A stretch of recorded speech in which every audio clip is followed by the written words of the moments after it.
इससे आशीर्वाद कहा जाता है। सुशोधन के यहाँ गए तथा राजा से सिद्धार्थ के दर्शन की इच्छा हुई। बच्चे का जन्म हुआ था, उनकी जो है दर्शन करने की इच्छा की। फिर उन्होंने क्या कहा, राजन सिद्धार्थ को गोद में ले जाइए, गोद में उठाना चाहा। उन्होंने कहा बच्चे को गोद में ले लीजिए। यानी कोई भी आपके घर में अगर संत महासंत आएगा तो अपने बच्चे को देंगे नहीं। उसी प्रकार राजा सुशोधन ने सिद्धार्थ को उनकी गोद में दे दिया। फिर क्या हुआ, मुनि ने सिद्धार्थ के चरण अपने मस्तक पर लगाया, खुश हुए और धन्यवाद दिए, परंतु आंखों में आंसू आ गए। यानी वो जो ऋषि थे उनके आंखों में आंसू आ गए। उनके चरण को छुआ बुद्ध के, उसके बाद उनके आंखों में आंसू आ गए। फिर मुनि की आंखों में आंसू देखकर राजा चिंतित हो। उन्होंने कहा इस आंसू का क्या कारण है? इस आंसू का क्या कारण है? शुभ है या अशुभ के प्रतीक है? इसके बारे में तो मुनि ने जवाब दिया कि राजन मैं खुश इसलिए हूँ, मैं खुश इसलिए हूँ कि यह बालक विश्व में अपने धर्म के ध्यान से चारों ओर सुगंध फैलाए। यानी अपने धर्म से चारों ओर संसार में सुगंध फैलाएगा। जहाँ यह बालक जाएगा वहाँ वातावरण बदल जाएगा। मरुस्थल में भी सुख का संचार होगा, परंतु दुखी भी उस समय में कोई लाभ नहीं ले सकूंगा। उस समय मैं कोई लाभ नहीं ले सकूंगा। इस समय मेरी उम्र 90 वर्ष है। उस समय तक मैं जीवित न रहूं। ये हमारे आंसू का कारण है, चिंता होने का मेरा ये कारण है। सुशोधन ने सिद्धार्थ के भविष्य हेतु जित्सु को आमंत्रित किया।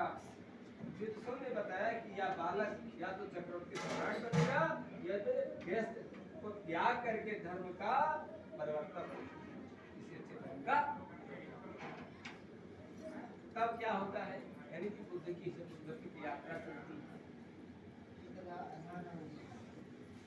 राजा सुशोधन को जित्सु की भविष्यवाणी का सदा ध्यान रहता था। अब राजा का जवान लड़का कहीं जोगी बैरागी हुई, हमार घर द्वार छोड़ के चला जाए तो एक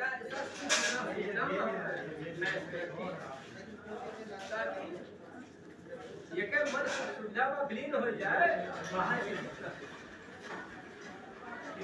तो भगवान सिद्धार्थ को उनके पिता सुशोधन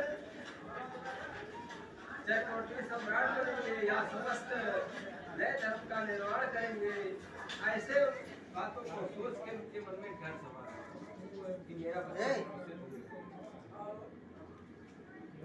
अतः सिद्धार्थ का पालन अति भोग विलास, यानी अति भोग विलास का पालन किया गया। उसी कड़ी में दंतपाणी शाक्य की पुत्री यशोधरा से सिद्धार्थ का क्या हो गया, विवाह हो गया। विवाह हो गया। सुशोधन के मंत्री उदाई नाना प्रकार की सुविधाओं से सिद्धार्थ को संसार की चकाचौंध में बांधे रखना चाहते थे, परंतु उन्हें सफलता नहीं मिल पा रही। भगवान बुद्ध के चारों तरफ अप्सराएं लगा दी गई, तरह तरह के फूल लगा दिए गए, तरह तरह के यानी सुखी नगर बसा दिया गया। फिर भी भगवान बुद्ध का मन यानी बुद्ध का यानी सिद्धार्थ का मन लगा नहीं, सिद्धार्थ का मन नहीं लगा। फिर क्या हुआ, धीरे धीरे क्या हुआ, परंतु उन्हें सफलता नहीं मिल पा रही थी। इस मध्य सिद्धार्थ को एक पुत्र पैदा हुआ, यानी तथागत बुद्ध के पास भी एक लड़का हुआ जिनका नाम था राहुल। राहुल जिसका नाम था राहुल रखा, जिसका अर्थ था इस जन्म मेरे लिए राहुल नक्षत्र के समान दुख देने वाला रखता। यानी जिसे कहते ना कि भैया गहन लाख बार राहु केतु सवार हो।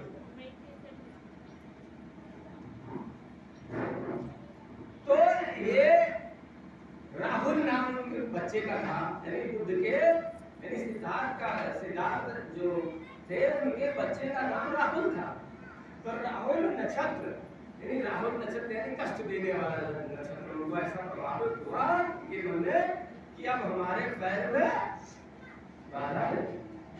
भाई कोई ज्ञानी बनना चाह रहा है, घर को त्याग करना चाह रहा है, उसके बच्चा हो जाए, मतलब उसके बच्चे हो जाए और बीवी बच्चों को छोड़ करके वो कैसे गिर देता है? कोई आम आदमी घर के बोले क्या होता है तो गिरे क्या मतलब होगा जब आपके अंदर माया भगवान बुद्ध ने ये भी ध्यान में रखा है कि ऐसा नहीं कि आप पैदा हुए जवान हो लियो माताजी बाप का कमाए खवाए एक जगह साधु हो जा घाटुआ छोड़ के चला जा, ये भी नहीं कहा है। ऐसा नहीं, आप पैदा हो गए बड़े हो गए, अपने माँ बाप को माता पिता का फर्ज भी निभाना है, उनकी सेवा भी करना है और अपने बच्चों का लालन पालन भी करना है। फिर शादी हो गई है, अपने बच्चों का लालन पालन करना है, पत्नी को भी लालन पालन। मैंने कहा आगे क्या कहा, फिर जब उन्होंने देखा कि हमारे पास एक लड़का उत्पन्न हो गया, अब मेरे यानी रास्ते में बाधा है, अब इस बाधा को कैसे दूर करें। फिर उस समय अंतराल में रोहिणी नदी के पानी के बंटवारे को लेकर झगड़ा हुआ। पानी के बंटवारे को लेकर के झगड़ा हुई तो ये दो वंश था पहले, जो बहुत कुछ चल रहा है ये नहीं था, यानी दो वंश यानी कोलिये और शाक्य वंशीय, बहुत बड़ी कथा है, बहुत भारी है, लेकिन शॉर्टकट में समझते हैं हम लोग। शाक्य और कोलिये में लड़ाई, शाक्य जिसे आज हम लोग मौर्य कहते हैं, क्या कहते हैं? मौर्य, दोनों मौर्य कहते हैं, शाक्य है। और कोलिये उन्हें कहा जाता है जो कोली है, कोरी है, यहाँ तक कोली भी है। तो ये लोग भी कोलिये वंश के रहने वाले, ये जात में ये वंश था। आज हम लोग बांटे हुए, बांटे गए हैं, अपने अपने पते, कोई भाई ने बांट दिया तो हम बांट दिया, यानी कि उनका हम विरोध भी नहीं कर सकते हैं और जिन्होंने हमें कष्ट दिया उनका सम्मान भी नहीं कर सकते। हम अपमान करेंगे न हम सम्मान करेंगे, बस इतना हमें करना है कि हमको ज्ञान, क्या करना है? ज्ञान अर्जन करना, दूसरों की बुराई में अपने समय को व्यर्थ न करते हुए हमें ज्ञान बढ़े। ज्ञान को जब आपको अर्जन करना है तभी आपका विकास होगा। फिर क्या होता है ये, फिर खुद एक दिमाग में आया ये विवाद कैसे होगा, यानी शाक्यों और कोलियों में जब लड़ाई हुई और भगवान बुद्ध का बचपन का नाम ध्यान रखना कि सिद्धार्थ था, तो वो कर्वाशील होने के कारण युद्ध के स्थान पर ये दत्त का चुनाव करना, यानी कि वो लड़ाई समाधान नहीं चाहते थे, वो लड़ाई नहीं करना चाहते थे। उन्होंने कहा कि हम लड़ाई नहीं करना चाहते। क्या हुआ, उन्होंने पसंद किया मुझे लड़ाई नहीं कर रहा है, उन्होंने अपना नगर की वस्तु छोड़ दिया। कुछ लोग कहते हैं कि भगवान बुद्ध ने चुपके से अपने घर को छोड़ दिया, कोई कहते हैं कुछ, ऐसा नहीं है। भगवान बुद्ध ने कहा है कोई घटना बिना कारण नहीं होती है, कोई घटना बिना कारण नहीं होती है। भगवान बुद्ध का घर छोड़ने का कारण यह भी है कि रोहिणी नदी का झगड़ा। पहले क्या था, जो राजा हुआ होते थे उनको लड़ाई करना पड़ता था, चाहे वो लड़ाई में मारे जाए चाहे वो, तो भगवान बुद्ध ने कहा लड़ाई इसका विकल्प नहीं है, तो इस झगड़े को हम समाप्त करेंगे और मैं लड़ाई नहीं करूंगा। राजा झगड़े थे, तब वहां सजा थी, राजा के को भी सजा मिलती थी कि अगर राजा नहीं लड़ाई करेगा तो उसको देश निकालने की सजा मिलेगी या तो मृत्यु दंड मिलेगा। क्या मिलेगा? या तो देश निकाला जाएगा या तो मृत्यु दंड मिलेगा। फिर भगवान बुद्ध कपिलवस्तु की जनता को युद्ध के लिए उत्तेजित नहीं किया। फिर महामाया के पिताजी बोलिए थे छंदक नाम सिद्धार्थ के सामने को कंटक घोड़े का प्रयोग कर सिद्धार्थ को पके वस्तु की बाहरी सीमा अनोमा नदी पर छोड़ दिया गया। भाई जब उनको सजा हो गई तो उनको जो है गांव के महाराजा के नगर से दूर छोड़ दिया है। कंटक नाम का उनका गया था घोड़ा, उसे घोड़े पर बिठा करके छोड़ दिया। फिर क्या हुआ? सिद्धार्थ ने अपना घर 29 साल की उम्र में छोड़ा। कितने? 29 साल। परिपक्व भी पूरी तरीका नहीं हो पाए थे क्योंकि उन्होंने घर को त्यागा। फिर उनके बच्चे का उम्र जन्म कितना दिन था? 7। मात्र उनका बच्चा राहुल 7 दिन का था। तत्पश्चात राष्ट्रीय वेश छोड़ सोए भिक्षु वस्तुओं में सर्वप्रथम ज्ञान प्राप्त किए तो अलार कला योग भिक्षु आश्रम पर संख्या का अध्ययन और ध्यान समाधि पर समय लगाया। गुरु के बताए सब नियमों को मान करने में कोई ऐसा ज्ञान नहीं मिला जो सिद्धार्थ को संतुष्ट। यानी भगवान बुद्ध ने भी गुरु किया, गुरु किए, लेकिन किसी से उनको संतुष्टि नहीं। जो बताया उन्होंने वो किया, लेकिन उनको संतुष्टि नहीं मिल सकी। उन्होंने अलग अलग आश्रमों में जाकर कर भोजन भी छोड़ दिया। अलग अलग धर्मों पर उन्होंने जा करके भोजन को भी त्याग किया और इससे उनकी शरीर भी कमजोर हो गई। उनका जो पेट था और पीठ एक बराबर हो गया। अभी तो तस्वीर में आपने देखा होगा उनका शरीर एकदम गल गया।